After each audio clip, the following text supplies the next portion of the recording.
सध्या राज्यामध्ये नाही तर देशामध्ये महिला सुरक्षेचा प्रश्न ऐरणीवर आला आहे. ह्याच विषयाला अनुषंगून रेल्वे पोलिसांनी एक उपक्रम सुरू केला आहे जो महिलांच्या सुरक्षितेसाठी आहे आणि तो म्हणजे खाकीतील सखी. खाकीतील सखीमध्ये एक फोटो ऍप आहे, तसंच 1512 हा नंबर रेल्वे महिला सुरक्षेसाठी त्यांनी दिलेला आहे. त्याच्याबद्दल आपण जाणून घेऊया. आपल्यावर आहेत वरिष्ठ पोलीस निरीक्षक संभाजी कटारे, वाशी रेल्वे पोलीस स्टेशनचे. सर, काय सांगाल कशा प्रकारची खाकीतील सखी हा जो उपक्रम आपण सुरू केला आहे महिलांच्या सुरक्षेसाठी? खाकीतील सखी हा उपक्रम अतिशय सुंदर आहे महिलांच्या सुरक्षेसाठी आणि महिलांच्या अडीअडचणीसाठी. मुंबई रेल्वे पोलीस आयुक्त श्री रवींद्र कुमार शिसवे सर यांनी या गेल्या वर्षापासून हा उपक्रम चालू केलेला आहे आणि हा अत्यंत उपयुक्त उपक्रम आहे. सांगायचं तात्पर्य म्हणजे मुंबई रेल्वेमध्ये 17 पोलीस स्टेशन आहेत. वेस्टर्न लाईन, सेंट्रल लाईन आणि हार्बर लाईन या तिन्ही लाईनवर 17 पोलीस स्टेशन आहेत. ह्या पोलीस स्टेशनमधल्या प्रत्येक पोलीस स्टेशनमध्ये 6 महिला अंमलदार आहेत. यांना 6 महिला अंमलदार खाकीतील सखीच्या प्रमुख म्हणून त्यांना नियुक्त केलेला आहे पोलीस स्टेशनमधून. आणि ह्या 6 महिला अंमलदारांना प्रत्येकी 6 ग्रुप तयार करायचे. प्रत्येक एका ग्रुपमध्ये 60 महिला असतात. ह्याच्यामध्ये फक्त ओनली फॉर ह्या ग्रुपमध्ये महिला रेल्वे प्रवासीच असणार झाले. जेंट्स प्रवासी कुणी नसणार किंवा जेंट्स अंमलदार देखील नसणार, परंतु फक्त प्रभारी अधिकारी त्याच्यामध्ये ते असतील. प्रभारी पोलीस स्टेशन इन्चार्ज अधिकारी.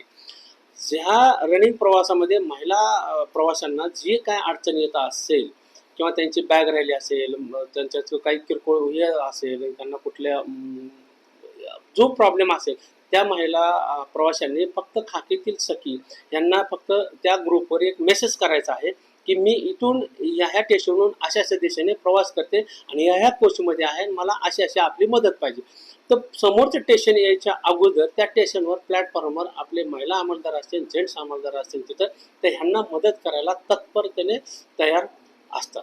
दुसरी अशी गोष्ट की जर मेसेज करायला उशीर होत असेल तर त्यांनी पटकन 1512 हा रेल्वेचा हेल्पलाईन नंबर आहे. 1512वर कॉल करण्यात त्यांचं लोकेशन सांगले, म्हणजे कुठल्या दिशेने चालत, अप अँड डाऊन, CST आणि पनवेल, कुठल्या स्टेशनला आहेत, कुठल्या टायमिंगला आहेत आणि कुठला कोच आहे, हे जर परफेक्ट सांगितलं तर त्यांना विदिन पुढच्या स्टेशनला 100% मदत मिळते.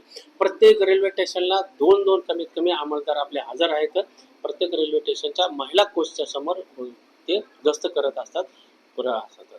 आणि मुंबई रेल्वेमध्ये प्रवास करत असताना महिला कर्मचाऱ्यांनी, महिला रेल्वे प्रवाशांनी किंवा इतर प्रवाशांनी कुठलीही भीतीचं वातावरण नाही किंवा कशाचं नाही. मुंबई रेल्वे पोलीस ही सदैव 24 तास आपल्या सेवेसाठी आहे, आपली सेवा करत आहे. ही प्रत्यक्ष व्हिडिओ मार्फत, CCTV मार्फत आपल्याला सर्वांना ही माहिती देखील मिळत आहे. निर्वाध प्रवास करणे, भीती कुठल्याही मनामध्ये बाळगू नये. अडचण असेल तर 1512 किंवा खाकीतील सखीच्या ॲपचा चांगला उपयोग करा. ज्यावेळेस आपण महिला गस्त करतो, आम्ही व्हिजिबल गस्त करतो, पेट्रोलिंग करतो, तर त्याच्यामध्ये जे आपण ही मॅसिव्ह फ्लॅश चेकिंग असते आमची, मॅसिव्ह फ्लॅश चेकिंगमध्ये महिलांच्या कोचमध्ये महिला अंमलदार जाऊन ह्याचं माहिती टोटल दिलेली आहे आपल्या खाकीतील सखीचा उपक्रम. मॅसिव्ह चेकिंग म्हणजे काय? मॅसिव्ह फ्लॅश चेकिंग म्हणजे कसं, आता हा वाशी पोलीस स्टेशन आहे.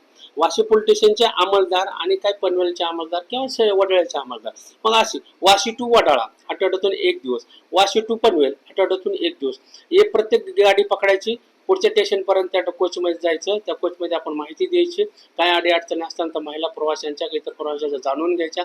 पुढचं स्टेशन आले ती गाडी सोडायची, मागची स्टेशन पुढं रिटर्नची गाडी आली परत असे परत प्रत्येक डब्यामध्ये 3-3 महिला कर्मचारी किंवा आपले अंमलदार नेमलेले असतात आणि प्रत्येक दर स्टेशन बाय स्टेशन गाडी सोडतात आणि तिथे आपण अवेअरनेस करतो. हे सगळं सुरक्षेच्या बाबतीत. खाकीतील सखी एक फोटो ऍप आपण लॉन्च केला आहे, तो कशा प्रकारे वापरता येणार महिलांना कसं सांगा?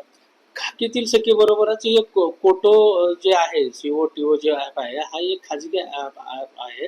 ह्याच्यामध्ये ह्या ॲपमध्ये महिलांसाठी आहे हा खास करून. तो महिलांना ज्या काय अडचणी येतात, समस्या येतात, त्या रेल्वेत प्रवास करू द्या किंवा बाहेर सिटीमध्ये असू द्या किंवा मार्केटमध्ये असू द्या किंवा घरामध्ये असू द्या, त्यांना त्यांनी त्यांच्या मोबाईलमध्ये ॲप हा डाउनलोड करायचा आणि त्यांना जी अडचण आहे, जी समस्या आहे आणि ही कुठं याची समस्या सुटू शकते अशी त्यांनी जे चॉईस करायचं आहे, त्यांनी निवडायचं आहे त्याच्यामध्ये आणि त्यानुसार त्यांना ते मदत. त्याच्यात समुपदेशन करणारे आहेत, वकील आहेत, डॉक्टर आहेत, बाकी जी महिलांसाठी आवश्यकता असेल ते त्या कोटो ॲपमार्फत त्यांना ती मदत मिळते. असं त्या ॲपचं कार्य आहे. 1512ला कॉल केल्यानंतर महिलांना किती वेळामध्ये मदत मिळते? 15-12ला कॉल केल्यानंतर फक्त ते कॉलर जे आहेत महिला प्रवासी, त्यांनी फक्त त्या कुठल्या दिशेने चाललेल्या आहेत, कुठल्या स्टेशनला आहेत आणि कुठल्या कोचमध्ये आहेत एवढं फक्त त्यांनी सांगायला लागतं. आता उदाहरणार्थ समजा त्या वाशीहून CST ला चाललेल्या असतात, त्यांना मानखुर्दला काहीतरी अडचण आलेली, मग वाशीला कॉल करून उपयोग नाही ना. ते 15-12ला कॉल केला तर त्यांना विचारतात की तुम्ही मॅडम प्रवाशांना विचारतात की कुठल्या दिशेने चाललेला आहात तुम्ही. ते सांगतात आम्ही गौंडी स्टेशन सोडले CST ला चाललो. लगेच त्यांना चेंबूर रेल्वे स्टेशनच्या जो अंमलदार आहे आपला R-ट्रॅक मार्फत भरलं जातं सगळं. कंट्रोल रूमला सगळी माहिती असते की पुढल्या स्टेशनला कुठला अंमलदार आहे. तर लगेच त्या अंमलदारला कंट्रोल रूम कॉल जातो की तुमच्याकडे अशी अशी गाडी आता येते, ही गाडी ते स्टेशन सोडलेलं आहे आणि हा कोच आहे, हे कॉलर नंबर आहे, यांना अडचण आहे, तो तुम्ही तात्काळ मदत करा. तात्काळ तिथला अंमलदार आपल्या त्या कॉलरला कॉल करतात आणि त्यांच्या अडचणी विचारून ती गाडी स्टेशनला पोहोचायच्या अगोदर आपले अंमलदार त्या प्लॅटफॉर्मवर त्या कोचच्या समोर जाऊन उभे असतात. त्यांना मदत करण्यासाठी तात्काळ मदत येईल. अच्छा, एका महिलेकडून म्हणजे महिला पोलीस कर्मचाऱ्यांनी 60 लोकांचा ग्रुप तयार करा, महिलांचा ग्रुप तयार करतात. हा ग्रुप चालतो का? त्यांना या ग्रुपच्या मार्फत कशी मदत मिळते?